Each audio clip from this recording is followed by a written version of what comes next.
Right. So today we're going to be looking at something called the Sabbatic Kabala of the Crooked Path. Okay. And this is a really fascinating document that one of our listeners sent in. Hmm. We get a lot of stuff sent to us, but this one really piqued my interest. Yeah. And I know you've looked at this quite a bit. I have, yeah. It's a very interesting document, very dense. It is. Yeah, a lot to unpack. It is. Yeah. So for our listeners who maybe haven't heard of the Sabbatic Kabala of the Crooked Path, maybe we should start with, like, what is this document? Where does it come from? What tradition? Sure. So the Sabbatic Kabala of the Crooked Path is an essay by Nicholaj Frisvold, and it's an analysis of Azoisha by Andrew D. Chumbley. Right. So Azoisha is like this massive grimoire or a book of magic that kind of outlines this whole system of magic. Right. And Frisvold's essay is kind of like an attempt to break it down into more understandable pieces. Right. Yeah, because Azoisha is notoriously dense. It is. And extremely. almost impenetrable in certain places. Yeah. Yeah. It's very poetic language. There's a lot of symbolism. Right. It's definitely not something that you can just like pick up and read and understand immediately. No, You right. got to kind of like sit with it and ponder it. Absolutely. Yeah. So Frisvold is kind of doing us a favor by trying to elucidate some of these concepts for us. Yeah. Yeah. Right. Absolutely. So what are some of the key ideas in the Sabbatic Kabbalah that we should be aware of as we kind of dive into this? So the Sabbatic Kabbalah is built around this concept of the 11 etas, Right. Sometimes called the houses of power. Okay. And these 11 etats are each associated with a pair of letters from the Hebrew alphabet. Okay. And they basically represent different stages of initiation or different aspects of the Crooked Path, which is the name of the path of magic that's outlined in Azaricha. So we're talking about a system here. It's not just like random ideas strung together. This is It is a system. a system. Yeah, it's a system of initiation, and it's all about transforming the self through various magical practices and rituals. Okay. So each one of these abbots has a specific kind of task or energy associated with it. Yes, and they also have a dual nature. Okay. So they represent both Zoa, which is life, and Azoa, which is death. So life and death, kind of like that duality that we see in a lot of Absolutely. esoteric systems. Yeah. Right. Okay, and also the goddess and the god. Okay, so these are... So each ab has both a feminine and a masculine principle associated with it. Okay, so we're talking about a very holistic system here, where it's trying to bring together these different polarities. Right. Right, and I find it interesting, too, that it's framed as a path, this crooked path. Yeah. It's not just like you achieve enlightenment and then you're done. Yeah. It's a continual process of... It's the continual process of self-transformation, and it's not always pleasant or easy. Right. It's definitely a path that involves confronting some difficult things, both within yourself and in the world around you. Okay, so let's maybe we should kind of give our listeners a roadmap of where we're going to be going today. Sure. So we're going to be talking about these 11 Ashayats, and I guess the way that Frisvold breaks it down, he calls them cell 0 through cell 10. Right. So is there any particular order that we should be thinking about these, or is it kind of up to the individual practitioner to kind of... Well, the Ashayats are presented in a specific order. Okay. And that order is significant. Okay. So it's best to kind of approach them in that order. Okay, so we'll start with cell 0 I will. and make our way through cell 10. Yeah. All right, so tell me about cell 0. What is this all about? Okay, so cell 0 is the Ashayat of beginnings. Okay. It's associated with the letters Aleph and Tau from the Hebrew alphabet. Okay. And it's ruled by the Black Man of the Sabbath. All right, so already we're getting into some pretty intense imagery here. The Black Man of the Sabbath. Yeah. What is that all about? So the Black Man of the Sabbath is a very complex figure. And there's a lot of different interpretations of who or what he represents. Right. But in this context, I think it's safe to say that he represents the void. The void? Yeah, the primordial chaos that existed before creation. Okay, so like that state of pure potentiality. Exactly, Right. yeah. And it's also associated with the witch's ladder. Okay, the witch's ladder. Yeah. Tell me about that. So the witch's ladder is it's a tool, a magical tool that's used for ascending through different levels of consciousness or different realms of existence. Okay, so it's like a symbol of spiritual ascent. Yeah, it is. Okay. And it's also associated with the Fool card in the tarot. Oh, interesting. Okay. Yeah, because the Fool represents that leap of faith into the unknown, Right. that willingness to kind of like step off the edge of the cliff and see what If happens. we embrace the chaos. Right. Okay. So this cell, it seems like it's all about kind of like confronting that initial It is, fear of the unknown. yeah, it's about facing the void, facing the darkness within yourself, Right. and kind of like embracing that as a starting point for your magical journey. Okay. So it's not about shying away from the darkness. It's about kind of like leaning into it. Exactly. Right. Okay. So once we've kind of like faced that initial fear and we've taken that leap of faith into the void, what happens next? Well, then we move on to cell 1, Cell 1. Okay. which is the Afuret of water and manifestation. Okay. Water and manifestation. Yeah. So we're starting to get into some of the elements here. We are, yeah. Okay. So this Afuret is associated with the letters Beth and Shin, Okay. and it's ruled by the self-slayed one. The self-slayed one. Right? Yeah. That sounds a little ominous. It does, yeah. What's going on there? So the self-slayed one represents the idea of self-sacrifice, the willingness to kind of like let go of the ego, and kind of like die to the old self in order to be reborn as something new. Okay, so we're talking about a very radical transformation here. Yeah, Not just like a little self-improvement, but like a complete... right. It's not about just like improving your habits. It's about like completely changing who you are at the core. All right, so how does this relate to water and manifestation? Well, water is, it's a very fluid element. It is. It's very adaptable. Mm-hmm. And it's also associated with emotions and the subconscious mind. Okay.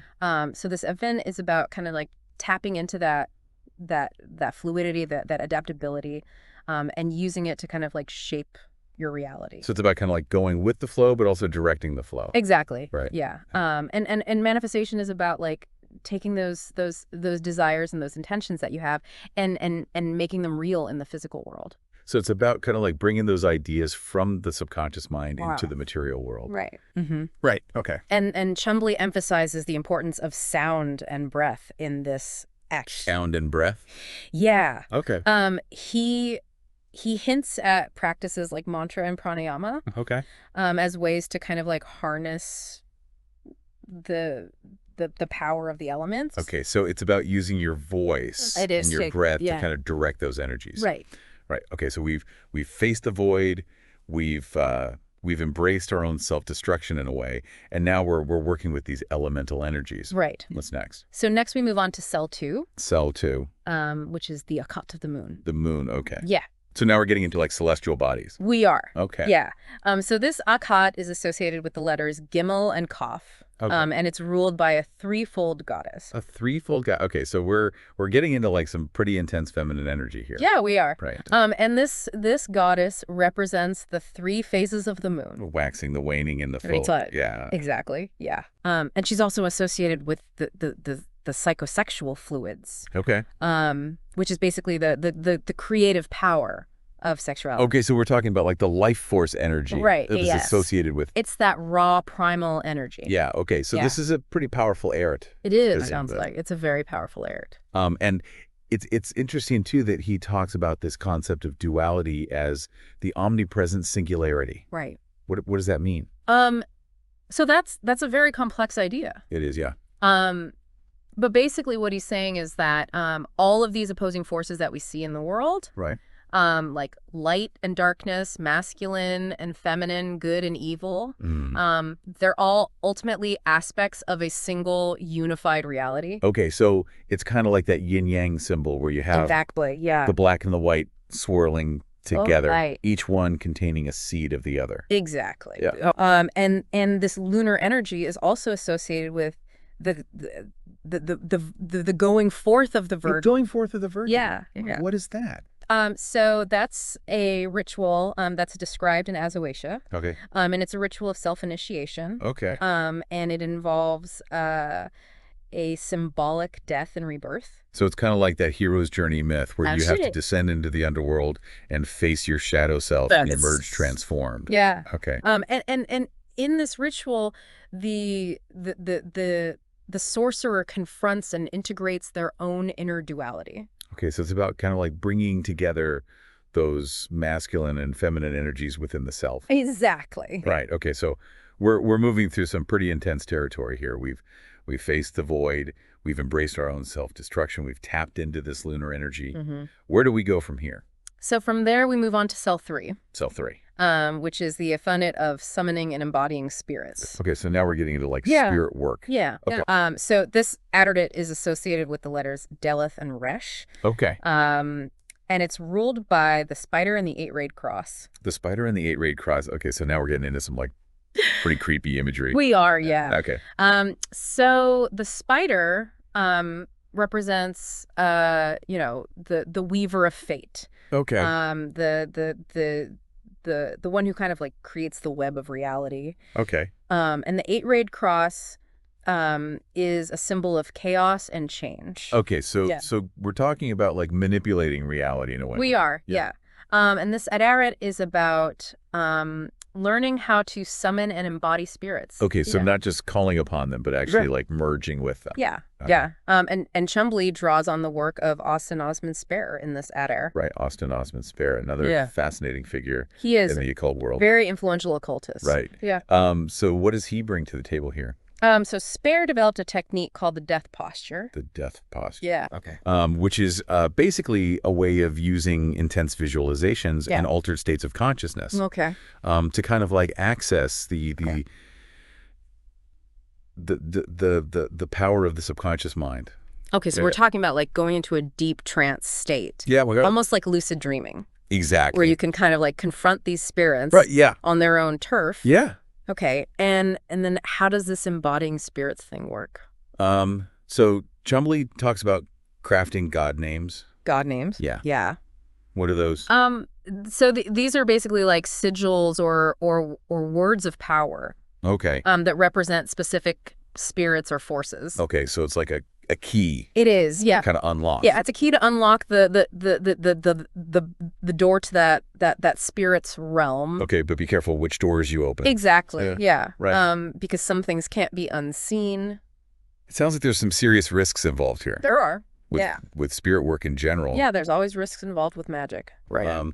But especially with spirit work, because you're dealing with entities that are not human. They have their own agendas. They do. Right. And they may not be aligned with ours? They may not be. Okay, so this is definitely not something to be taken lightly. No, it's not. Right. Yeah. So we've gone through these first 4 adits. We've faced the void. We've embraced our self-destruction. We've tapped into the lunar energy. And now we're summoning and embodying spirits. Right. What happens next? So next we move on to cell 4. Cell 4. Which is the adit of the vessel. The vessel? Okay, Yeah. What is the vessel all about? So this adit is associated with the letters Hek and Vow. Okay. And it's ruled by the Tetragrammaton. Okay, the Tetragrammaton. That's the 4-letter name of God. It is. In Hebrew. And it's also associated with the 4 elements. Right. Earth, air, fire, and water. Right. Okay, so we're kind of like coming back to those elements here. We are. In a way. Yeah. And this is about cultivating the vessel of the self. So it's kind of like we're building a temple within ourselves. Exactly. Yeah. To hold these powerful energies. Right. And I guess that's where the Tetragrammaton comes in. It's like that's the divine name. It's the source of all creation. Right. And by aligning ourselves with that, we're basically making ourselves into a vessel for that divine energy. Okay. So it's not just about like building a physical temple. It's about building a spiritual temple within ourselves. Exactly. Yeah. And Chumley emphasizes the importance of sexual yoga in this atat. Sexual yoga. Okay. Yeah. So we're not just talking about like celibacy and abstinence here. No, we're not. Not realizing. No, this is about using the power of sexuality, right? To awaken the Kundalini energy. Okay, so it's about using that energy. It is, yeah, for spiritual purposes. Nice. Right. Okay. Yeah. And he talks about a new language of the famulus. He does, yeah. What is the famulus? So the famulus is basically a familiar spirit. Okay. A spirit that the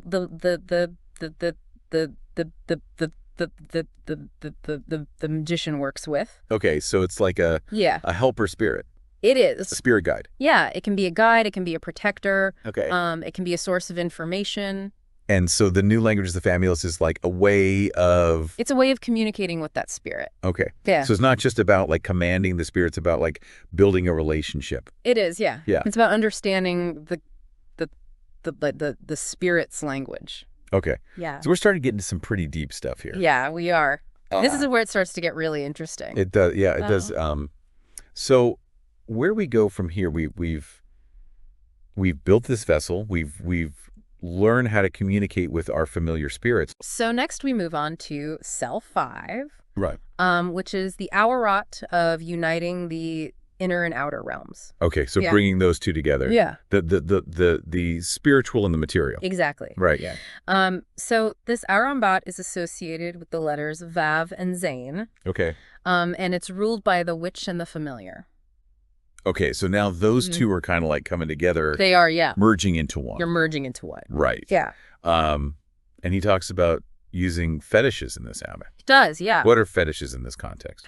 So fetishes are basically physical objects Okay. that are imbued with magical power. Okay. And they can be used for a variety of purposes. So it's like a talisman or an amulet. Yeah, they can be talismans, they can be amulets. Okay. They can be used for protection, they can be used for attracting certain energies. And he talks about the witch and the familiar becoming one Yeah, being he does, yeah. through this process. Yeah. He suggests that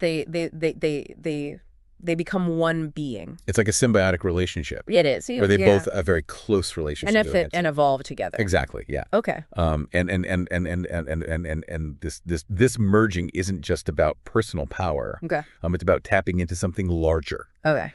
Something that transcends the limitations of the individual self. Okay. It's about connecting to the source of all creation. All right. So we're talking about like a mystical union here. We are. Okay. And he calls this force Azoth. Azoth. Okay. Yeah. We've heard that term mentioned a few times. Yeah. What exactly is Azoth? So Azoth is a very complex concept. It is, yeah. It comes from alchemy. Okay. But basically it's the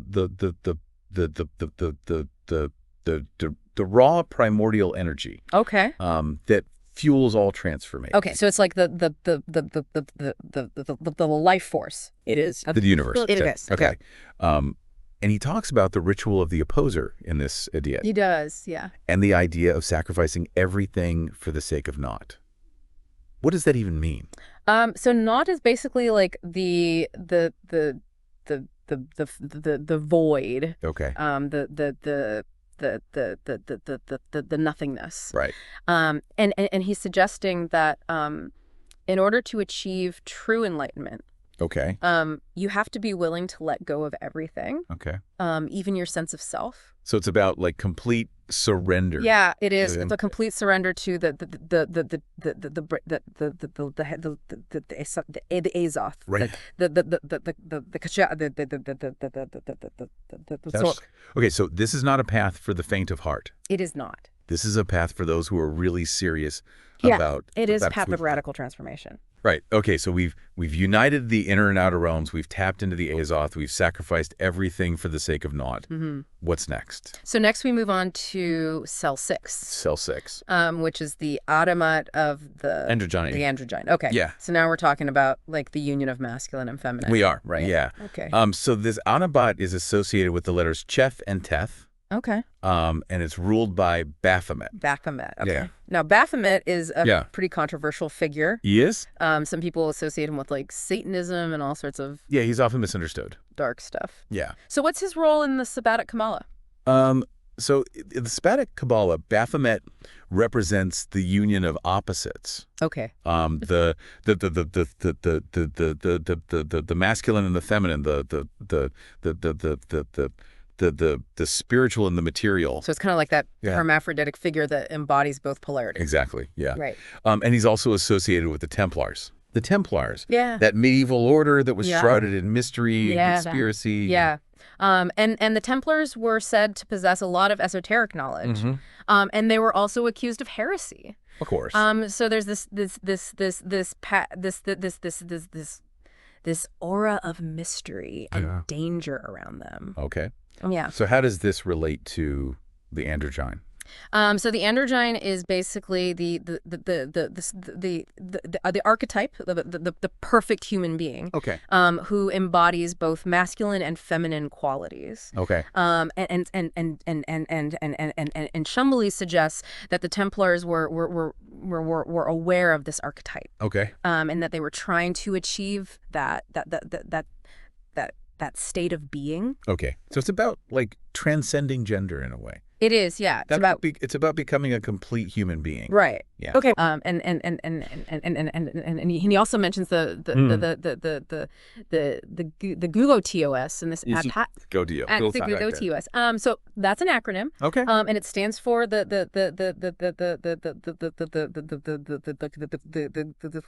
great old ones. The great old ones. Okay. Yeah. Now those are some Lovecraftian entities. They are. Right. Yeah. So what are they doing in the Sabbatic Kabala? So in the Sabbatic Kabala, the GOTOS represent the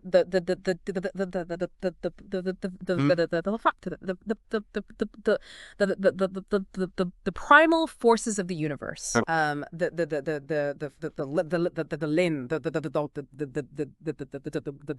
Lin, the Lin,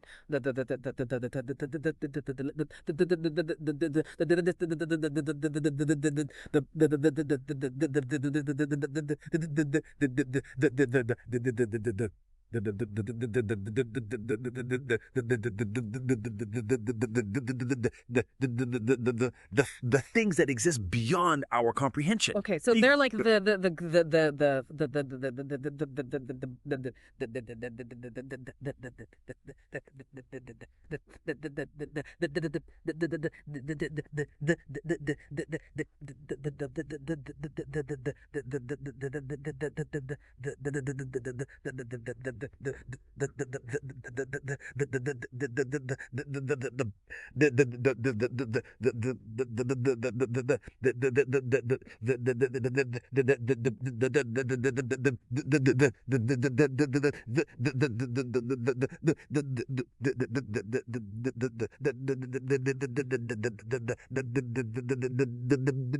archetypes of the universe. Yeah.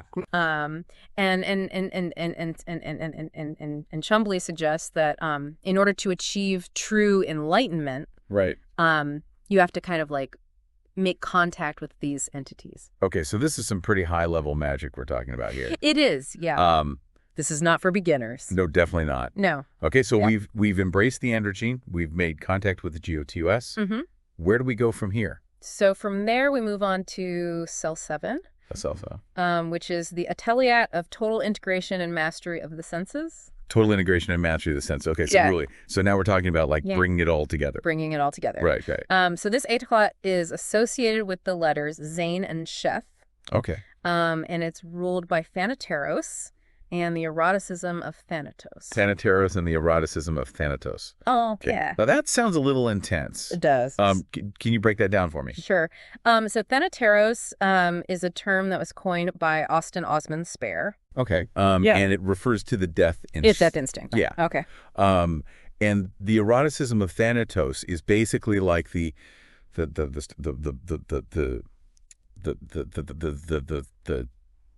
sexualization of death. Okay, so we're talking about some pretty dark stuff here. We are. Yeah. This is where it starts to get really interesting. It does. Yeah. So how does this relate to total integration and mastery of the senses? So this addit, it sounds like we're really getting into like the nitty-gritty of this crooked path. We are, yeah. It's not all sunshine and roses. No, it's not. It's about confronting some pretty dark and difficult aspects of ourselves. It's about embracing the totality of your being. Okay. So how do we work with that? So Chambly talks about a technique called iconoclasm. Iconoclasm. What is that? So iconoclasm is basically the breaking down of idols. And in this context, it's about breaking down the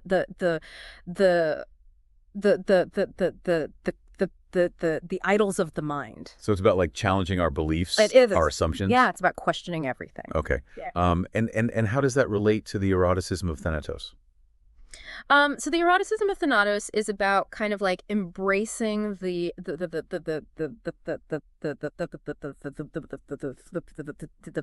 destructive forces of the universe. Okay. And iconoclasm is about kind of like destroying the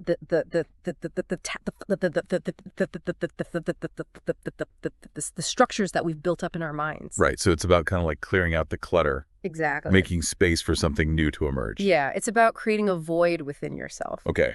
So that something new can be born. Okay, so we're kind of like back to that void again in a way. We are, yeah. But now we're approaching it. But now we're approaching it from a different perspective. From a different level of awareness. Exactly. Right. Okay, Yeah. so we've integrated our senses, we've mastered our senses, we've embraced the eroticism of Thanatos. Mm-hmm. What happens in cell 8? So cell 8 is the function of the shadow self. Okay, the shadow self. Yeah. So now we're getting into like Jungian psychology. We are. Okay. Yeah. So tell me about the shadow self.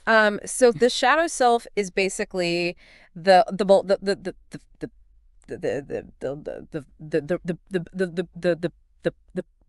part of ourselves that we repress. Okay. The part of ourselves that we don't want to acknowledge. Right, the dark side. Yeah, the dark side. Okay. And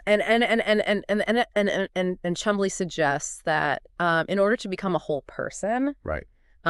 we have to integrate our shadow. So it's not about getting rid of it, it's about It's not about getting rid of it, it's about embracing it. embracing it. Yeah. Yeah.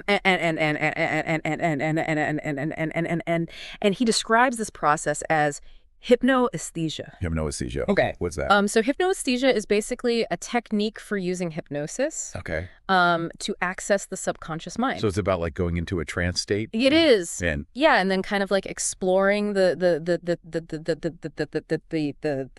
depths of your psyche. right. And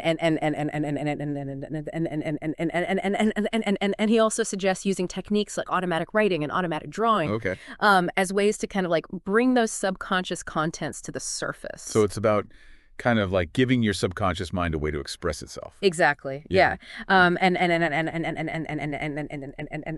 Then he links this aphronaut to the Senorcha Akronos. The Senorcha Akronos. Oh, Okay. yeah. What is that? So the Senorcha Akronos is it's a very complex concept. It is. Yeah. A lot of these terms are very Yeah, they're very esoteric. esoteric. Yeah. Um, But basically, it's the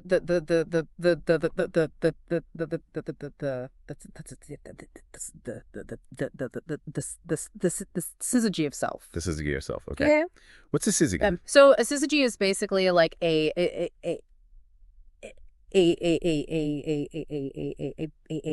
it's a conjunction, Okay. a union of two opposing forces. Okay. So in this case, it's the union of. In this case, it's the union of the conscious and the unconscious mind. Okay. Right. Yeah. It's about like bringing those two together Yeah. into harmony. Into harmony. Right. Okay.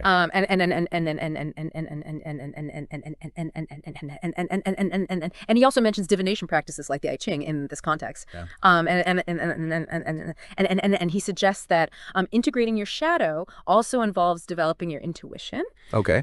your ability to kind of like access knowledge beyond the rational mind. So it's not just about like thinking your way through it. It's about like feeling your way through it. It is, yeah. Okay. Yeah. So we've embraced our shadow self. We've developed our intuition. What happens next? So next we move on to cell 9, Cell 9. which is the avarat of blood packs. Blood packs. Yeah, okay. Now things are getting serious. Yeah. Um, This is where it starts to get really intense. What kind of blood packs are we talking about here? So in this, Avarat specifically mentions a deity called Twilil. Twilil. Yeah, Yeah. okay. Who is a bloodthirsty god. A bloodthirsty god. Okay. Yeah. So we're not talking about like making deals with angels here. No, we're not. This is some serious stuff. Serious stuff. Yeah. Okay. And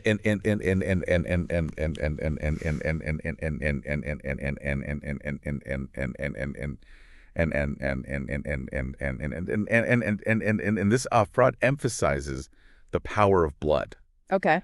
both literally and symbolically. So like the life force energy that's contained in blood. You know, it's about the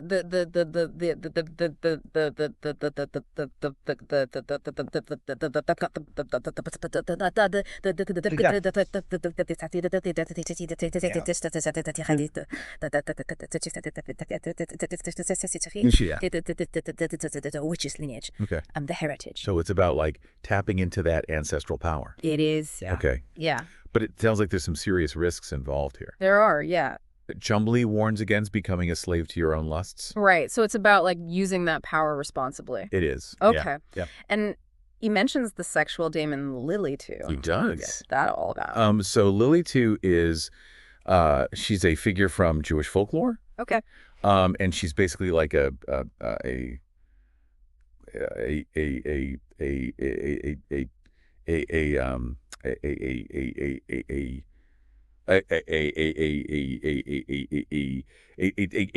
succubus. Okay. A female demon who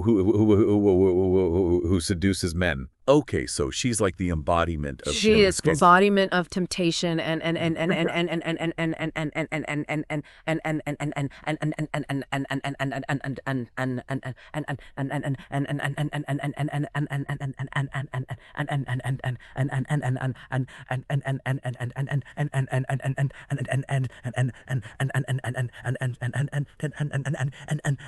the darker aspects of feminine energy. So it's about like being aware of those temptations. It is. Not letting them control you. Control you. Yeah. Like,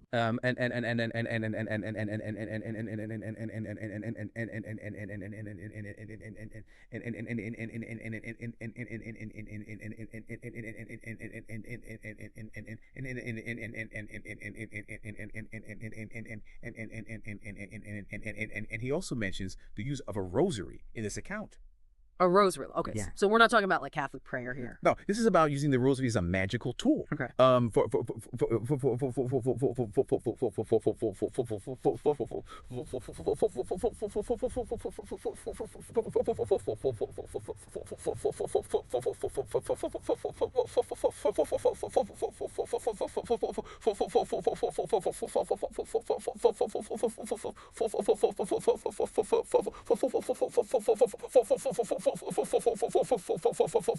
Entering an altered state of consciousness. So it's about like using those repetitive prayers. It is the all, mantras. It's about the repetition. To kind of like quiet the mind. the mind and enter a trance state. Exactly. Okay, so we've made our blood pacts, we've confronted our temptations, we've entered a trance state. Yeah. What happens in cell 10? So cell 10 is the abronlet of the stone god. The stone god. Yeah. Okay, what is the stone god all about? So the stone god is basically the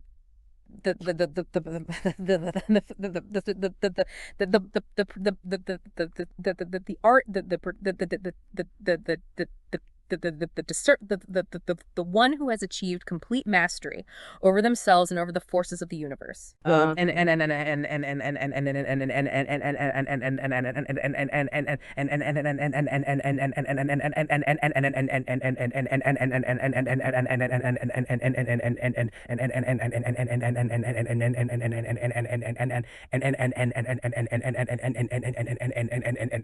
he's often depicted as hermaphrodite. Okay.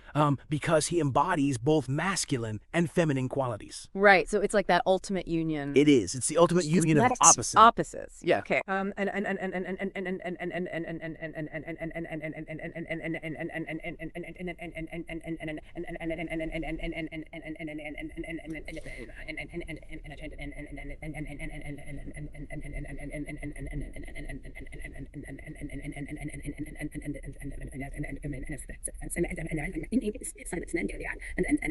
and he's half associated with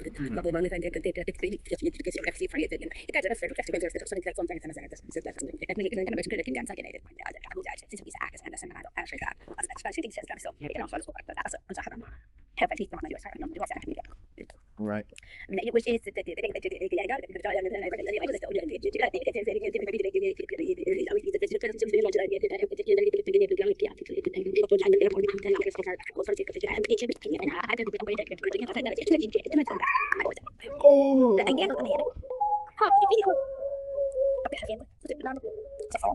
Rồi, anh ấy thấy cái kỹ thuật thì anh sẽ anh ấy lúc đó mình sẽ ra mà sang rồi sắp đã. Anh đồ của just something because he wants to get it obvious like that's that guy.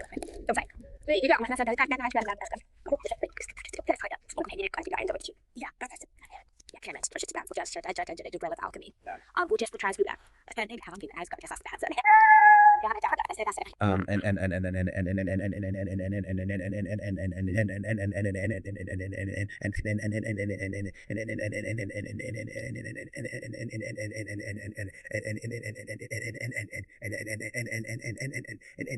And in this context,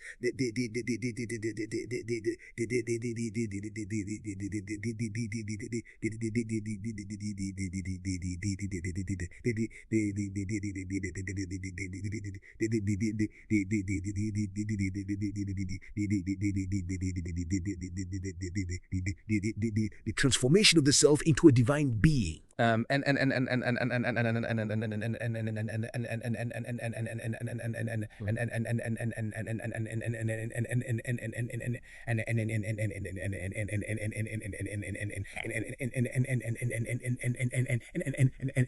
he also mentions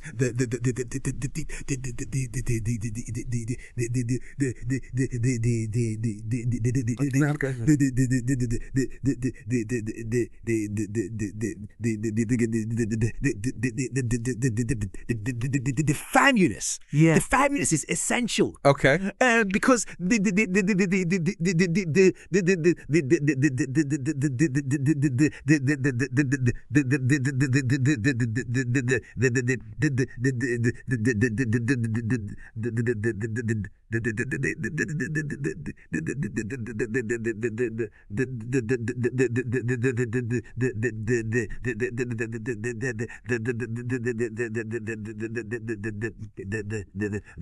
divot, and the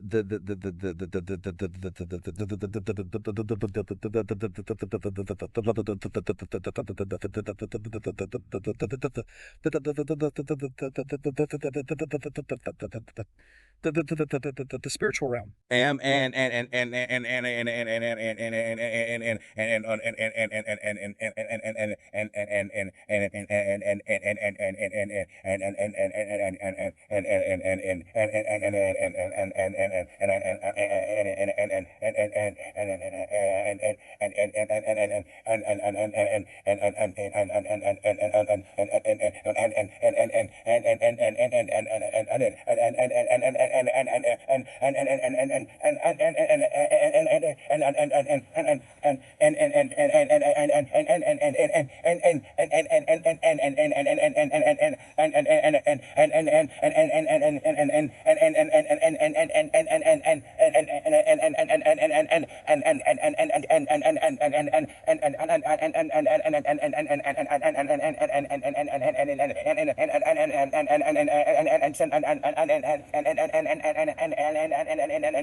we've walked a long and winding road, haven't we? We have. From the depths of the void to the heights of spiritual mastery. Mm-hmm. This Sabbatic Kabbalah has taken us on quite a ride. It has. But we're not quite done yet. Not quite. We're standing at the threshold of the final at. Okay. Cell 11. Right. What awaits us in this ultimate stage of the journey? So cell 11 is where the sorcerer transcends all limitations. Oh, wait. becoming a truly autonomous being. All right. It's the culmination of all the previous acts, the realization of the stone god's full potential. Right. Chumbley calls it the Akkad of the unmanifest. The unmanifest. Yeah. Where the sorcerer merges with the very source of creation. Right. The ultimate ground of being. Yeah. The unmanifest. That sounds almost paradoxical. It is, in a way. How can we even conceptualize something that's beyond manifestation? Right. It's like trying to describe the color of the wind. It's a challenging concept to grasp, for sure. Yeah. But you can think of it as a state of pure potentiality. The source from which all things arise. Okay. The unformed, the undifferentiated, Right. the infinite wellspring of creative energy. So it's like returning to the void, Yes. but with a completely different level of awareness and understanding. You've gone through the entire process. Right. You've experienced all the transformations. Yeah, we've journeyed through all the acts, Right. experienced all the transformations, and now we're coming full circle. Right. Back to that primordial state of pure potentiality. Exactly. But it's not a passive state. It's not passive. It's Yeah. a dynamic state of being. Okay. A constant interplay of creation and dissolution. Right. The sorcerer who reaches this stage becomes a co-creator with the universe, Wow. a master of both manifestation and unmanifestation. You know, as we've been discussing this Sabbatic Kabbalah, I've been struck by the way it weaves together so many different threads of occult knowledge. Yeah. From ancient myths and symbols to modern psychological concepts. Right. It's like a tapestry woven from the wisdom of the ages. It is, and I think that's one of the things that makes it so fascinating, so rich and multi-layered. Yeah. It's not just a collection of spells and rituals. Right. It's a comprehensive philosophy of magic and self-transformation. Absolutely. It draws inspiration from all these diverse sources, Right. but it always circles back to that core idea of the crooked path, Right. the journey of the individual soul Yeah. towards enlightenment. And it's a journey that requires a lot of inner work. It does. A willingness to confront our shadows, embrace our darkness, Absolutely. and ultimately transcend our limitations. It's not for the faint of heart. No, it's definitely not a path for everyone, No. but for those who are drawn to its mysteries, Right. who feel a calling to explore these deeper dimensions of reality. Yeah, The Sabbatic Kabbalah offers a really powerful and transformative journey. absolutely. I'm curious, as we wrap up this deep dive, what has resonated most with you personally? That's a good question. What insights have you gleaned from exploring this system?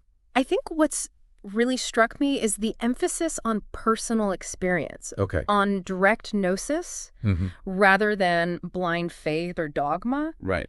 The Sabbatic Kabbalah is not a religion. Right. It's a path of exploration and discovery. Absolutely. It invites you to question everything, Yeah. to test the limits of your perception, and to forge your own unique understanding of the mysteries of the universe. It's a reminder that magic is not something out there. right. It's something within us. Exactly. It's about cultivating our own inner power, our connection to the source, Yeah. and our ability to create and transform reality. Absolutely. And I think that's a message that's so relevant for our times. Absolutely. You know, in a world that's increasingly complex and uncertain, Yeah. we need to reclaim our own agency, our own power to shape our lives and our world. Right. And the Sabbatic Kabbalah, despite its darkness and complexity, Right. offers a path for doing just that. Absolutely well said. Yeah. It's a reminder that even in the darkest corners of the occult, we can find wisdom and guidance for navigating the challenges of our modern world. We care. We've explored the 11 acts, We have. delved into the mysteries of the Sabbatic Kabbalah, and confronted some pretty challenging ideas along the way. We did. But ultimately, I think this journey has been about more than just understanding an ancient system of magic. Right. It's been about understanding ourselves, Yeah. our own potential, and our place in the grand tapestry of the cosmos. Beautifully put. So as we conclude this deep dive, we invite you, the listener, to continue exploring these mysteries, Yeah. to delve deeper into the symbolism and the practices, and to see what resonates with you. Absolutely. Remember, the true magic lies within, It does. waiting to be discovered and unleashed. Waiting to be unleashed. Thank you for joining us on this deep dive into the Sabbatic Kabbalah. It's been a pleasure. Until next time, keep seeking, keep questioning, and keep embracing the magic within. Mm-hmm.